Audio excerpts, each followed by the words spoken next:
Happy Cinco de Mayo, everybody. So I was just made aware of this video of this LAPD officer pretty much beating down a guy who wasn't resisting, wasn't putting up a fight, wasn't seeming to be a threat in any way, shape, or form. And here, I'll let you judge for yourself. This is out in the Boyle Heights area.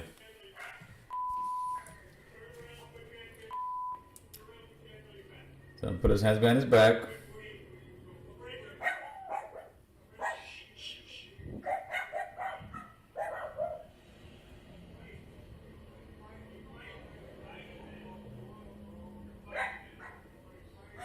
And there you go.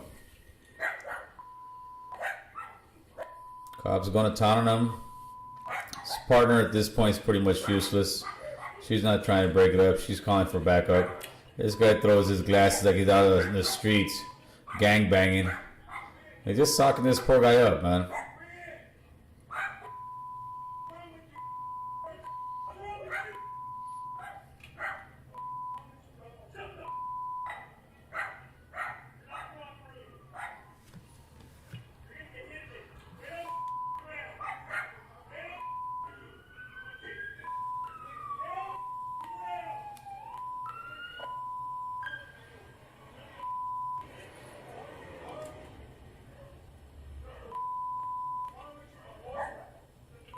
That's unacceptable.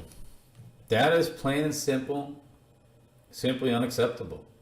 This guy was not being a threat. This guy didn't show any type of force, any type of resisting. This officer was having whatever he's deemed to have a horrible or bad day, and how he got his frustration out was by beating the pulp out of this guy. His partner, she was pretty useless in it. She wasn't trying to help him, wasn't trying to stop it. She was just pretty much panicking and most likely calling for backup. She could have tried to, get in between her partner, try to defuse the situation. All right, I don't think you can really defuse at that point, though. It was already going. It was already a full-blown fight. Luckily for the guy, he didn't lose his cool. He didn't turn around and try to assault the guy, because what would have happened, I'm almost sure, is that cop would have pulled out his gun and he would have killed the guy.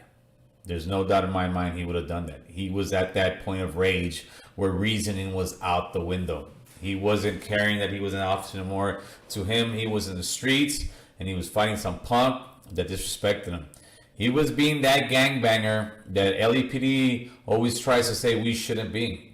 Yet, they do it time and time again. The only difference is that when they have a badge, unfortunately, too many of those guys take advantage of it. They start becoming gang members, man. Just like Gerardo, the guy that I had on my show, Clever from MS, or formerly from MS, he showed it, man. The crash units, they had gang tattoos. They were out there banging. They're doing that. And that's what, unfortunately, too many of these cops are doing. First and foremost, though, I'm not going to say most, man. That would be like me saying most Latinos are this, most African Americans are this, and that's just not the case. We all have a few bad apples, and there's no difference for the LAPD.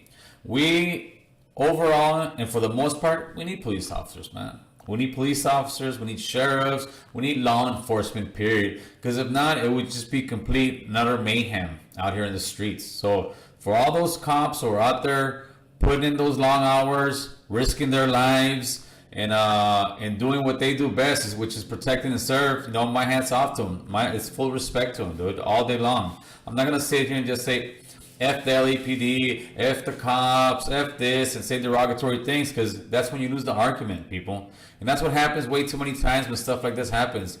We sit there and just want to say F this, F that, F everything.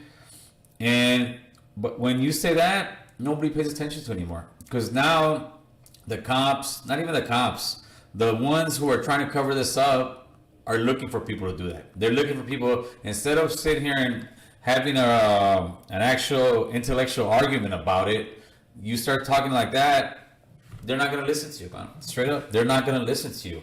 So what we need to do, we need to step back, look at the situation, and make sure something happens. Make sure this officer goes to prison, because this officer, he needs to go to prison.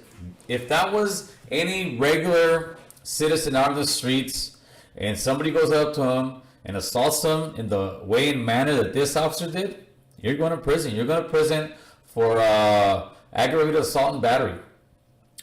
This guy needs to be fired. I'm sure he's on a desk job right now, which is fine, it's protocol, but he needs to be fired.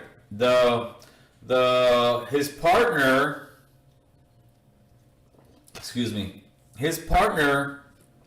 if she in any way, shape, or form wrote down in the police report that the guy was resisting, that the guy did something that made her partner attack him the way he did, if she lied, in other words, on her report, she should be fired.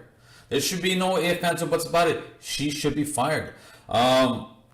Because as long as we have officers that hide the fact that certain officers are assaulting people, sometimes shooting people, sometimes planting drugs on people, that just makes the corruption worse and worse. And it actually makes it worse for officers who are in there doing their job and trying to take care of business, man.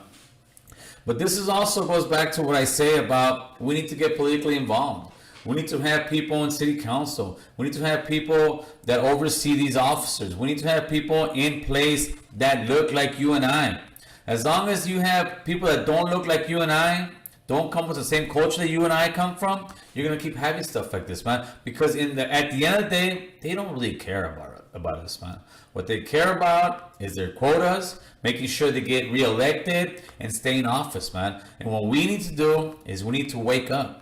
We need to wake up to the fact that we are a majority out here, especially out here in Southern California and many other states. As Raza, we are a majority. But all we do when stuff like this happens is say, F the police, but nobody goes and votes. Nobody gets involved. Nobody does anything except say F the police. Well, I'm tired of saying F the police, man. I'm tired of just sitting here and doing nothing. And that's what I try to do is I try to educate people to know that the pen is mightier than the sword, man. It's not about fighting like that. It's not about fighting with guns. It's not about fighting with fists. It's fighting with this, people. I hope that justice is served. I don't know if it will be, man. I really don't. That's just the world we unfortunately live in. But the only way we're going to be able to change that is if we wake up and start paying attention.